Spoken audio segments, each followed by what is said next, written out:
Assalamualaikum warahmatullahi wabarakatuh. Pada kesempatan kali ini kita akan membahas tentang bid'ah, sebuah topik yang sering menjadi perdebatan di kalangan umat Islam. Bid'ah seringkali disalahpahami, padahal pemahamannya sangat penting agar kita tidak terjerumus dalam kesalahan yang dapat merugikan agama dan diri kita sendiri. Pada bagian keempat ini, kita akan menggali lebih dalam mengenai beberapa contoh bid'ah yang masih sering dilakukan. Meskipun sudah ada penjelasan yang jelas dari Al-Quran dan hadis mengenai hal tersebut, semoga dengan pemahaman ini, kita bisa lebih berhati-hati dan mengikuti ajaran yang benar sesuai dengan sunnah Nabi Shallallahu Alaihi Wasallam. Mari kita mulai pembahasan ini dengan hati yang lapang dan niat yang tulus untuk mencari kebenaran. Bismillahirrahmanirrahim. Oleh Dr. Arifin Siregar. Mungkin Anda bertanya, mengapa di antara seseorang masih melakukan bid'ah ketika mengerjakan ibadah atau akidah, meskipun sudah diterangkan penjelasan dengan segala argumentasinya? Meskipun beberapa di antara mereka sudah menjadi ustaz, doktorandus, profesor atau doktor, namun tetap menolak atau tidak mau menerima ajaran, petunjuk, atau sunnah Nabi Shallallahu Alaihi Wasallam. Hal ini terjadi akibat telah melekatnya sifat fanatik, taklid, kultus individu, right or wrong, my country. Akibatnya, yang dicari adalah diskusi atau keterangan serta buku-buku yang mendukung pembenaran pendapat semula.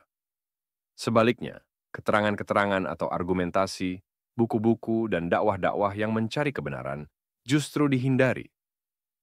Dengan menggunakan argumentasi seperti, mana mungkin pendapat mereka salah, mereka beralasan bahwa mereka juga mendalami agama dan memiliki gelar yang tinggi. Mereka juga mengatakan, kalaupun apa yang kami ajarkan dulu yang sudah diamalkan sekarang itu benar, kami mendapat 2 pahala. Kalaupun salah, kami tetap mendapat 1 pahala. Ini rujukan, yaitu hadis riwayat Tirmidzi, di mana sahabat Muaz bin Jabal diutus Nabi Shallallahu Alaihi Wasallam ke Yaman untuk menjadi hakim. Maka Nabi bertanya kepada Muaz, "Hai Muaz, dengan apa kau akan memutuskan suatu perkara?" Muaz menjawab, "Dengan Al-Quran." Lalu Nabi bertanya lagi, "Jika tidak kamu temukan di Al-Quran, maka dari mana kau akan mencari hukumnya?" Muaz menjawab, "Saya akan mencarinya dari hadis." Nabi kembali bertanya, "Jika tidak kamu jumpai hukumnya di hadis?" Muaz menjawab, "Saya akan memutuskan dengan ijtihadku." Kemudian Nabi Shallallahu Alaihi Wasallam berkata, "Bagus, bagus, bagus." Seraya menepuk bahu Muaz. Komentar. Dari hadis ini, berarti dibolehkan seorang ulama mujtahid berijtihad membuat suatu hukum, bila tidak ada atau tidak ditemui hukumnya di Al-Quran dan hadis. Di mana seandainya ijtihad ulama tersebut benar, maka akan memperoleh 2 pahala. Tetapi bila salah, akan memperoleh 1 pahala. Komentar. Argumentasi inilah yang menjadi alasan bagi mereka untuk tidak mau mengubah amalan yang sudah diamalkan selama ini, yang diperolehnya dari ulamanya atau gurunya. Kata mereka, kalaupun salah masih mendapat 1 pahala. Untuk hal ini, mereka lupa bahwa ulama yang berijtihad membuat hukum, kalaupun salah, tetap diberi 1 pahala. Yang dipahalai itu bukan kesalahan dari ijtihad tersebut, tetapi jerih payah si ulama, yang bersusah payah berijtihad untuk membuat suatu hukumlah yang diberi upah pahala oleh Allah. Karena mustahil atau tidak mungkin, Allah Subhanahu wa Ta'ala memberikan pahala pada suatu perbuatan yang salah. Jadi, bagi kita sebagai pengikutnya, jika kita sudah tahu di belakang hari atau sekarang bahwa ijtihad atau pendapat ulama itu salah, mana mungkin Allah Subhanahu wa Ta'ala memberi pahala pada suatu kesalahan. Karena kita tahu sesungguhnya itu salah, tetapi tetap tidak mau berusaha mencari, mendengar, atau membaca sumber-sumber kebenaran. Padahal Allah telah memberikan kita akal pikiran dan kesempatan terbuka untuk mengetahui bahwa ijtihad atau pendapat ulama terdahulu itu salah. Namun, jika kesalahan tersebut masih terus kita amalkan, sudah tentu Allah Subhanahu wa Ta'ala akan menghukumnya dengan 1 dosa. Saya komentar. Hal inilah yang kita maksud dengan di antara umat Islam belakangan ini, yang terus tidak mau mengubah pendapat atau amalannya yang lama, meskipun sudah ditemui argumentasi, dalil-dalil, dan keterangan yang menunjukkan bahwa amalan atau pendapat lama itu salah. Inilah yang kita maksud dengan kalau sudah terjebak dengan fanatik, taklid, kultus individu, right or wrong is my country. Maka, seseorang terpaku pada pendapat lamanya. Dengan kata lain, tidak mau mencari kebenaran. Rujukan. Ada sebuah hadis riwayat Imam Malik yang menyatakan, "Sungguh, telah aku tinggalkan kepada kamu dua perkara. Kamu tidak akan sesat selama berpegang kepada keduanya, yaitu kitab Allah dan sunnah Rasul-Nya." Berarti, bila kita mau selamat di dunia dan akhirat, selain mengikuti ajaran, petunjuk, atau sunnah Nabi, kita juga harus menaati perintah Allah Subhanahu wa Ta'ala. Dalam Al-Quran Surah An-Nisa ayat 59 disebutkan, "Hai orang-orang yang beriman, taatlah kamu kepada Allah dan taatlah kamu kepada Rasul, serta pemimpin di antara kamu. Jika kamu berbeda pendapat tentang sesuatu, kembalikanlah kepada Allah dan Rasul, jika kamu beriman kepada Allah dan hari akhir." Kemudian dalam Al-Quran Surah An-Nisa ayat 80, Allah Subhanahu wa Ta'ala menyatakan, "Barang siapa mengikuti Rasul, berarti dia mengikuti Allah." Ternyata terbukti bahwa lebih memilih atau bertahan pada pendapat ulama atau mazhab ketimbang pendapat atau petunjuk Allah, dan Rasulnya dapat terancam bid'ah, sesat, dan masuk neraka. Di bawah ini akan kita utarakan contoh-contoh bid'ah nomor 8 dan seterusnya, yaitu sebagai berikut. Kedelapan, batal wudhu karena menyentuh istri. Padahal Nabi melalui hadis, riwayat Bukhari dan Muslim menyatakan, tidak batal wudhu karena menyentuh istri. Namun, bagi orang yang berpendirian bahwa menyentuh istri membatalkan wudhu, ketika mereka tawaf di Ka'bah dan bersentuhan dengan istrinya atau wanita lain, berarti tawafnya tidak sah.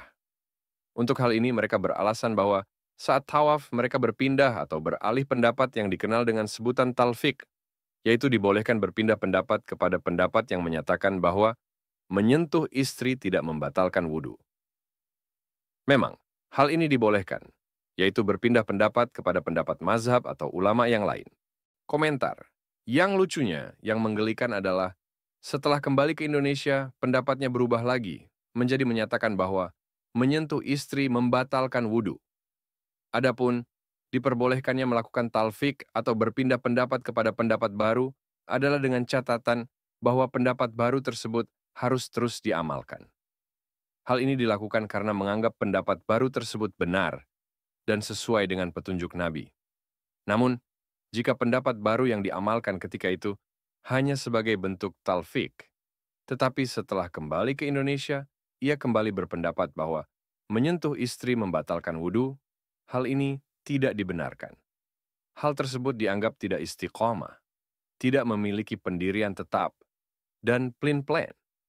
Seolah-olah pendapat barunya itu bukan karena mengikuti petunjuk Nabi Shallallahu Alaihi Wasallam. Namun, pendapatnya itu bergantung pada tempat, apakah di Mekah atau di Indonesia. Atau, bisa dituduh mempermainkan kebenaran dari pendapat yang diberikan melalui petunjuk, ajaran, atau sunnah Nabi melalui hadisnya yang sahih.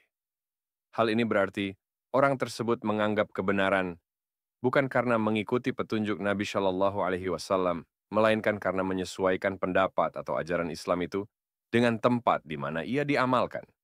Ia menganggap hal yang berlaku di Mekah dan Madinah berbeda dengan yang berlaku di Indonesia.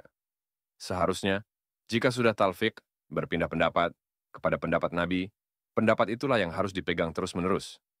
Komentar. Ada di antara mereka yang mengatakan, pindah pendapat di Mekah ketika tawaf adalah karena keadaan darurat. Kami jawab dengan tegas bahwa berlakunya hukum darurat adalah jika terjadi keadaan yang memaksa atau hukum yang harus dilanggar karena terjadinya hal yang tidak terduga. Misalnya, kita pergi ke suatu pulau dengan membawa bahan makanan. Namun, ketika sampai di pulau, makanan tersebut tenggelam karena sampannya terbalik. Maka, yang ada di pulau tersebut misalnya binatang yang hukumnya haram dimakan. Namun, pada saat itu atau ketika itu, hukum yang haram menjadi halal untuk dimakan demi menyelamatkan nyawa sebelum datang bala bantuan. Inilah yang dianggap sebagai keadaan darurat. Nah, ketahuilah, untuk datang ke Mekah dan melakukan tawaf, tidak ada hal yang darurat. Karena dari Indonesia berangkat ke Mekah sudah diyakini bahwa batal wudhu jika menyentuh istri. Dan diketahui bahwa nanti di Mekah ketika tawaf, akan terjadi hal yang tidak dapat dihindari, seperti tidak dapat menghindari atau tidak sengaja menyentuh istri. Jadi, terjadinya sentuhan dengan istri sudah diketahui sejak awal, bukan karena darurat. Ketahuilah Allah Subhanahu wa Ta'ala dan Rasul-Nya tidak ingin menyulitkan hambanya atau umatnya ketika tawaf nanti, atau ketika suaminya sakit dan sebagainya yang tidak dapat dihindari. Oleh karena itu, Allah tidak menurunkan hukum batal wudhu jika menyentuh istri. Komentar. Yang lucu, batal wudhu karena menyentuh istri atau wanita lain yang bukan mahramnya. Namun, tidak batal jika menyentuh mahramnya, orang tua atau anak. Pertanyaan, dikatakan, mengapa kepada orang tua atau anak di bawah umur tidak batal? Jawab mereka, tidak batal karena tidak timbul syahwat. Maka, ditanya kembali, bagaimana kalau timbul syahwat ketika menyentuh nenek-nenek atau anak-anak? Jawab mereka, batal. Berarti, yang menjadi faktor batal adalah jika ada syahwat. Dengan mahram pun sekarang bisa terjadi syahwat. Kesimpulan, berarti batal wudhu karena menyentuh istri atau perempuan bila ada syahwat. Sesuai contoh hadis Nabi Shallallahu Alaihi Wasallam, di mana Nabi Shallallahu Alaihi Wasallam menyentuh Aisyah ketika sholat atau mencium pipi Aisyah setelah berwudu. Namun, Nabi tidak mengulangi wudunya untuk melakukan sholat karena tidak ada syahwat. Demikianlah pembahasan kita mengenai bid'ah dan pentingnya mengikuti ajaran yang sesuai dengan sunnah Nabi Shallallahu Alaihi Wasallam. Semoga apa yang telah disampaikan dapat memberikan pemahaman dan manfaat untuk kita semua dalam menjalani kehidupan sesuai dengan petunjuk Allah Subhanahu wa Ta'ala. Jika kalian merasa video ini bermanfaat, jangan lupa untuk subscribe, like, komen, dan share agar lebih banyak orang yang mendapatkan manfaatnya. Jangan lupa juga untuk nyalakan lonceng notifikasi agar tidak ketinggalan video selanjutnya. Wassalamualaikum warahmatullahi wabarakatuh.